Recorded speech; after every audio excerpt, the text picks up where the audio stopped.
Hello everyone. आज हम next lecture start कर रहे हैं ऑप्टिक्स का। लास्ट लेक्चर में हमने इंटरफेरेंस इन रिफ्लेक्टेड रेस, कैसे थिन फिल्म्स में रिफ्लेक्टेड रेस के बीच में इंटरफेरेंस पैटर्न बनता है, व्यतिकरण का प्रभाव देखा जा सकता है, वो पढ़ा था। आज हम कैसे पारगमित किरणों में व्यतिकरण होता है उसके बारे में पढ़ेंगे। तो interference in transmitted rays for thin films, पतली फिल्मों के लिए। So, by the division of amplitude in the thin films, ray BT1 and DT2 will be coherent.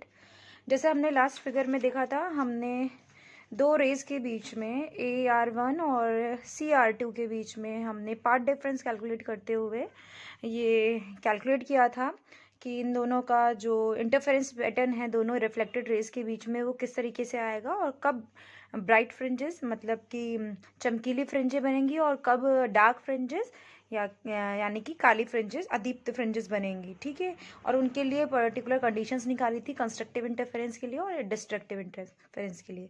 आज हम पारगमित किरणों के बीच में व्यतिकरण का प्रभाव देखेंगे और पारगमित किरणें कौन कौन सी हैं।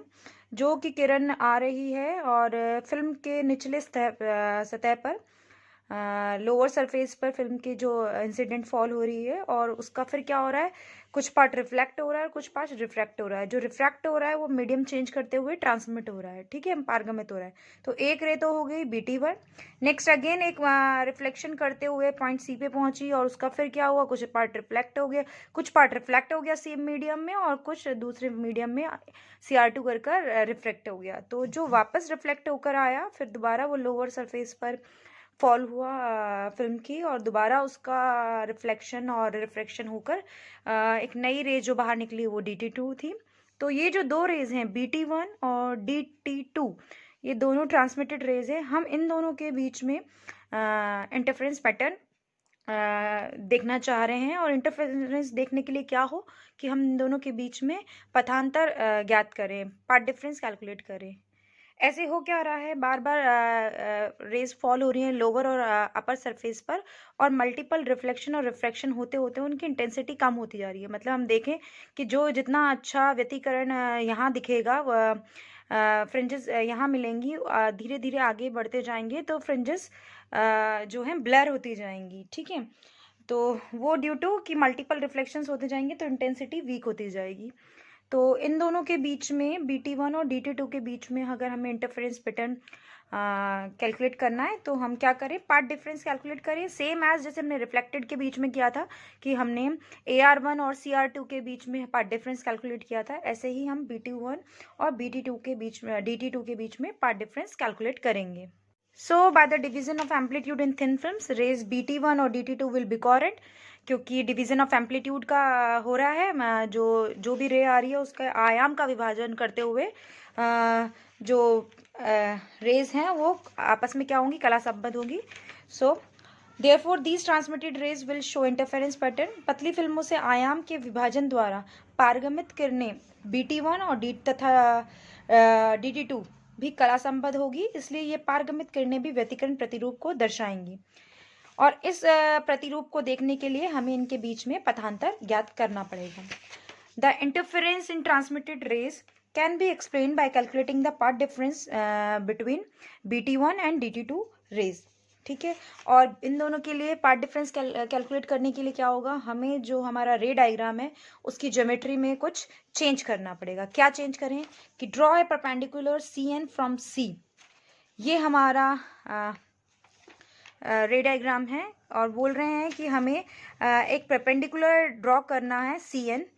ठीक है, फ्रॉम C टू BD के ऊपर एक C से एक परपेंडिकुलर ड्रॉ करना है, तो ये परपेंडिकुलर ड्रॉ कर दिया जाए। ठीक है, और जिसका कि नाम क्या लिख दिया जाए, N। CN परपेंडिकुलर किस पे ड्रॉ किया है, BD पे। कहाँ से, C से ड्रॉ किया है। नाउ ये जो रे आ रही थी ये R से रिफ्लेक्ट हो रही आई थी, सेम मीडियम में रिफ्लेक्ट होकर गई और सेम मीडियम में दूसरे पे फॉल करी, तो सेम एंगल से होंगी, R से होगी। अगेन ये जब इसका पार्ट रिफ्लेक्ट होगा वो अलग एंगल से होगा और सेम मीडियम में सेम एंगल से रिफ्लेक्ट होती हुई आएंगी, तो दोनों ही एंगल क्या हो जाएंगे, R एंगल हो जाएंगे। इस रे का इस तरह से फॉल हुआ, इधर वापस जाना, सेम हेयर। ठीक है, नेक्स्ट हमें क्या ड्रॉ करना है, हमें एक परपेंडिकुलर ड्रॉ करना है। हमने बोला draw a perpendicular CN from C to BD and DL from D to BT1। DL perpendicular draw करना है D से BT1 पर। तो DL कहाँ है, BT1 ये है, D से परपेंडिकुलर हमें ड्रॉ करना है। तो ये परपेंडिकुलर हम यूँ ड्रॉ कर देते हैं, ठीक है, और इसका नाम लिख देते हैं हम L, ठीक है। ये हमने एक परपेंडिकुलर ड्रॉ कर दिया, जैसे ये एक परपेंडिकुलर ड्रॉ किया है। नाउ इधर देखें, हम अगर हमारे फिगर में देखें, जब हमारी रे ऐसे फॉल हो रही थी तो वो आई एंगल से इंसिडेंट हुई थी और आई एंगल से रिफ्लेक्ट हो गई थी और आर एंगल से रिफ्रैक्ट हो गई थी, ठीक है। और सेम एंगल से ये जब दूसरे जो लोअर सरफेस से पड़ी तो सेम एंगल से रिफ्लेक्ट हुई, दिस इज आर से रिफ्लेक्ट हुई। लेकिन जो रिफ्रैक्ट हुई वो किससे हुई, आई से हुई, अगेन एंगल, ठीक है। अगर आपका ये आई है, ठीक है, और ऐसे ही सेम एंगल इधर भी आई बनेगा, ठीक है। अब ये 90 है, ये आई है, तो ये जो एंगल है रिमेनिंग ये जो एंगल है ये क्या हो जाएगा आपका 90 माइनस आई, ठीक है। So now path difference between BT1 और DT2 में हम पार्ट डिफरेंस निकाल रहे हैं। तो पार्ट डिफरेंस क्या होना चाहिए, पथांतर क्या होना चाहिए कि वो डिस्टेंस BT1 का क्या है, ये BT1 है, डिस्टेंस BCD जो है आपका वो हो जाएगा BCD, मतलब एक रे ये हाई है और इस वाली जो DT2 है उसने एक्स्ट्रा पाथ कौन सा ट्रेवल किया है, इतना पाथ और एक्स्ट्रा ट्रेवल किया है। तो ये हो जाएगा डिस्टेंस BCD इन म्यू मीडियम, क्योंकि इसका जो फिल्म का जो अपर्णांक है वो कितना है, म्यू है, म्यू मीडियम में डिस्टेंस BCD ट्रेवल हुआ है, माइनस डिस्टेंस BL। और डिस्टेंस BL कितना यहाँ, क्योंकि इस LT1 और DT2 इस पॉइंट के बाद से ये दोनों पैरेलल हैं, तो इतना जो पार्ट है वो फर्स्ट वाली रे ने पार्ट ट्रेवल किया है। तो इनका पार्ट डिफरेंस कितना हो जाएगा, distance BCD in mu medium minus distance BL in air. और जो BCD है वो क्या है आपका, उसको हम लिख सकते हैं BC प्लस CD। तो इसको लिख दिया del is equal to mu BC plus CD minus BL। Now in triangle BCN and DCN, BCN और DCN में अगर हम देखें एंगल BCN और एंगल DCN, ठीक है। जो दोनों ही एंगल हैं BCN और DCN क्या है, एंगल किसके इक्वल है, रिफ्रैक्टिव एंगल के, that is R, angle R के इक्वल है। और BNC और DNC, ये वाला एंगल BNC और DNC ये परपेंडिकुलर ड्रॉ किया हुआ है, तो ये क्या एंगल है, कितना हुआ 90 डिग्री। तो ज्योमेट्री से ये 90 डिग्री है। और CN क्या है, ये जो कि फिल्म की थिकनेस है, जो कि कितनी है T। तो ये कितना हो गया equal to CN equal to T, ये थिकनेस ऑफ फिल्म हो गई। तो इससे हम क्या लिख सकते हैं, सो BCN और DCN में जो एंगल है हम उसमें लिख सकते हैं BC ओवर CN कितना हो जाएगा cos ऑफ R, 1/cos और R। ओके, तो हम अगर इस एंगल में देखें BCN और DCN में, तो ये हमारा एंगल है, ये 90 डिग्री है, ये इसका हाइपोटेनस हो गया, कर्ण हो गया, ये इसका आधार हो गया CN, और ये जो BN है ये क्या हो गया, इसका लंब हो गया, ठीक है। तो BC ओवर CN जो है आपका वो बेस है और BC आपका हाइपोटेनस है, ठीक है, ठीक है। तो cos ऑफ R कितना होता है, cos ऑफ R होता है बेस अपॉन हाइपोटेनस, मतलब आधार बटे कर्ण। तो CN क्या है, इसका बेस है, और BC क्या है, इसका कर्ण है। तो हमें चाहिए BC ओवर CN, तो 1/, का ये मतलब हाइपोटेनस ओवर बेस, ये क्या हो जाएगा 1/, cos R, ठीक है। तो हाइपोटेनस ओवर बेस कितना हो जाएगा, कर्ण बटे आधार BC ओवर CN। तो BC over CN is equal to 1/cos R। इसी तरह से ही CD, ये CD ओवर CN, ठीक है। CD ओवर CN क्या हो जाएगा, hypotenuse over base 1/cos R। तो BC over CN is equal to CD because angles are same, triangle are same. तो BC over CN is equal to CD over CN is equal to 1 over cos R. और इधर से आपका BC और CD की value आ जाएगी जो कि आ जाएगी CN over cos R. CN thickness है फिल्म की, तो ये हो जाएगा T over cos R. इसे इक्वेशन हम 2 डालें तो इक्वेशन 1 हमारी हो गई जिसमें हमने पार्ट डिफरेंस डेल कैलकुलेट किया। तो ये आपका आ जाएगा इक्वेशन 2। और नाउ सिमिलरली सेम हम दूसरे एंगल में चलकर क्या कैलकुलेट कर सकते हैं, BN ओवर CN और DN ओवर CN। देखिए इधर BN दैट इज दिस, ठीक है, ओवर CN, ये है आपका एंगल CN, ठीक है। ये कितना हो गया P अपॉन B, मतलब परपेंडिकुलर अपॉन बेस, लंब बटे आधार, जो कि होता है tan ऑफ एंगल। तो ये हो गया BN over CN is equal to tan R। Similarly same angle में DN over CN which is also equal to tan of R। तो इससे BN और DN की वैल्यू निकल आएगी। BN is equal to DN is equal to CN tan R, CN again T tan R क्योंकि T इसकी thickness है।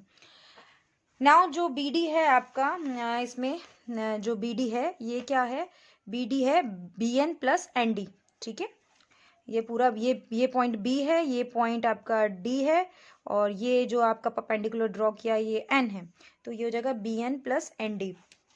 तो BD को लिख सकते हैं BN प्लस ND। यहाँ BN और DN की वैल्यू पता है, तो ये क्या हो जाएगा T tan R plus T tan R, that is twice of T tan R। Now in triangle BDL triangle में हम मूव करते हैं नीचे वाले में, दैट इज BDL, ये वाला जो एंगल है इसको देखते हैं, इस ट्राइंगल को देखते हैं। इस ट्राइंगल में अगर हम देखें तो जो BDL है, BDL ये एंगल I है, ठीक है। इसी तरीके से DLB ये हमने परपेंडिकुलर ड्रॉ किया था, ये 90 है, ये I है, ये 90 है, तो ये कितना हो जाएगा 90 माइनस I। तो इसमें इस एंगल ट्राइंगल में अगर हम साइन ऑफ I और साइन ऑफ R कैलकुलेट करें तो क्या हो सकता है, BL actually sine of I देखते हैं। साइन ऑफ I क्या होता है, मतलब साइन क्या होता है P upon H, perpendicular upon hypotenuse. तो साइन इस एंगल में हम देखें परपेंडिकुलर क्या है इसमें, BL जो है परपेंडिकुलर हो गया BL ओवर हाइपोटेनस इसकी, ठीक है। तो ये हमारा एंगल I है, ये हमारा 90 है, तो ये आपका परपेंडिकुलर हो गया, ऊपर हाइपोटेनस हो गई आपकी BD, ठीक है, और ये हो गया आपका बेस। तो ये हो जाएगा sine of I equal to BL over BD, जो कि साइन ऑफ I के इक्वल होगा। तो इससे BL क्या हो जाएगा BD साइन I, और BD जो साइन I है BD की वैल्यू हम निकाल चुके हैं, twice of T tan R। तो on putting equation 4 in third या यूजिंग थर्ड इन फोर्थ, तो ये हो जाएगी आपकी BL is equal to BD की वैल्यू रख दें 2T tan R sign I, ठीक है। अब इन दोनों इक्वेशंस को हमें, क्योंकि क्या निकालना है, पार्ट डिफरेंस निकालना है, और उस पार्ट डिफरेंस में हमें क्या क्या रिक्वायर्ड है, BC CD एंड BL, ठीक है। तो BL हमारे पास आ चुका है और BC और CD हम पहले ही कैलकुलेट कर चुके हैं T ओवर कॉस R। तो ये हम वैल्यू पुट करेंगे तो आ जाएगा del is equal to mu over T over cos R plus T over cos R minus 2T sine I tan R। ये हो जाएगा 2T over cos R, mu से मल्टीप्लाई हो 2 mu T over cos R minus 2T। यहाँ हम इसको open कर लेते हैं स्नेल्स का फॉर्मूला यूज करने के लिए, साइन I ओवर, क्योंकि स्नेल का फॉर्मूला होता है sine I over sine R, और नीचे साइन R चाहिए, ऊपर sine R over cos R है, तो ऊपर नीचे साइन R से मल्टीप्लाई कर दें, तो sine I over sine R into sine square R over cos R। तो स्नेल्स का फॉर्मूला ये कहता है कि sine I over sine R is equal to mu. तो ये हमारा क्या हो जाएगा, तो ये हमारा हो जाएगा del is equal to 2 mu T over cos R minus 2T sine I over sine R की जगह रखें mu sine square over R over cos R, ठीक है। तो डेल इज इक्वल टू क्या हो जाएगा, twice of mu T over cos R, 1 minus sign square R, 1 minus sine square theta is cos square theta, that is cos square R हो गया, cos से एक कॉस कैंसिल हो गया, तो हमारा पार्ट डिफरेंस आया है twice of mu T cos R, ठीक है। नाउ अगेन दो केस हो सकते हैं कि इंटरफेरेंस कैसा हो, कंस्ट्रक्टिव हो और डिस्ट्रक्टिव हो। तो कंस्ट्रक्टिव इंटरफेरेंस तब होगा जबकि पार्ट डिफरेंस एन लैम्डा के इक्वल हो, ठीक है, जहां एन की वैल्यू 0 1 2 3 हो। इसे हमने इक्वेशन 6 डाल लिया है। तो जब ये कंडीशन होगी तो ब्राइट फ्रिंजेस फॉर्म होंगी। सेकेंड केस डिस्ट्रक्टिव इंटरफेरेंस हो, विनाशी व्यतिकरण हो, तो किसके इक्वल होना चाहिए, 2n plus minus 1 bracket close lambda by 2 के लिए, तो हमने कहा 2 mu 2 cos R equal to n plus half lambda के इक्वल होगा। तो ये जो है कैसा होगा, विनाशी व्यतिकरण होगा, और हमें फ्रिंजेस कैसे मिलेंगी, डार्क फ्रिंजेस मिलेंगी, काली फ्रिंजेस मिलेंगी। नाउ कॉम्प्लीमेंट्री इंटरफेरेंस, पूरक व्यतिकरण क्या होता है। अभी हमने थिन फिल्म्स में व्यतिकरण देखा, जिसमें हमने पारगमित और परावर्तित किरणों के बीच में हमने व्यतिकरण को देखा, ठीक है, मतलब रिफ्लेक्टेड रेज के बीच में और जो ट्रांसमिटेड रेज है उनके बीच में हमने इंटरफेरेंस देखा, ठीक है। पूरक व्यतिकरण से मतलब ये है कि जब हमने रिफ्लेक्टेड रेज के बीच में इंटरफेरेंस कैलकुलेट किया था, तब हमारी दो कंडीशन, जो कंस्ट्रक्टिव और डिस्ट्रक्टिव इंटरफेरेंस आ रही थी, वो जब हम कंस्ट्रक्टिव इंटरफेरेंस देखते हैं रिफ्लेक्टेड रेज का, वो इक्वल आता है डिस्ट्रक्टिव इंटरफेरेंस जो है ट्रांसमिटेड रेज का। वाइस वर्सा, जहाँ रिफ्लेक्टेड रेज का डिस्ट्रक्टिव इंटरफेरेंस है, विनाशी व्यतिकरण है, वो पारगमित किरणों के संपोषी व्यतिकरण के बराबर इक्वल आ रहा है। अगर आप प्रीवियस लेक्चर में देखेंगे, जो उसकी इक्वेशंस हमने 6-7 कैलकुलेट करी, और यहाँ जो हमने इक्वेशन 6-7 कैलकुलेट करी, वो आपस में कॉम्प्लीमेंट्री है। मतलब इक्वेशन 6 जो है रिफ्लेक्टेड रेज की, वो इक्वेशन 7 जो ट्रांसमिटेड रेज की है उसके इक्विवेलेंट आ रही है, और इक्वेशन 7 जो रिफ्लेक्टेड रेज की है वो इक्वेशन 6 के इक्विवेलेंट आ रही है। मतलब जो ये मान लीजिए ये कंस्ट्रक्टिव इंटरफेरेंस है, ये डिस्ट्रक्टिव है, ये कंस्ट्रक्टिव है और ये डिस्ट्रक्टिव है, ये रिफ्लेक्टेड रेज का है, ये ट्रांसमिटेड का है। तो रिफ्लेक्टेड का कंस्ट्रक्टिव इक्विवेलेंट टू डिस्ट्रक्टिव का ट्रांसमिटेड, ट्रांसमिटेड का डिस्ट्रक्टिव। इसी तरह से जो रिफ्लेक्टेड का डिस्ट्रक्टिव है वो ट्रांसमिटेड के कंस्ट्रक्टिव के इक्विवेलेंट आ रहा है। तो कॉम्प्लीमेंट्री इंटरफेरेंस क्या है कि constructive interference in reflected rays and destructive interference in transmitted rays are same and vice versa. Therefore, we can say films which appear bright in reflected light will appear dark in transmitted rays। ठीक है, जब एक दूसरे के complementary हैं, एक का constructive दूसरे के डिस्ट्रक्टिव के बराबर है, तो हम कह सकते हैं कि जो फिल्म हमें ब्राइट दिख रही है रिफ्लेक्टेड लाइट में, वो हमें डार्क दिखेगी ट्रांसमिटेड लाइट में। मतलब परावर्तित में जो चमकीली नजर आ रही है, वो पारगमित में काली नजर आएगी। So the appearance in the two cases are complementary to each other. तो ये हमारा कॉम्प्लीमेंट्री इंटरफेरेंस होता है, जिसे कि पूरक व्यतिकरण कहते हैं।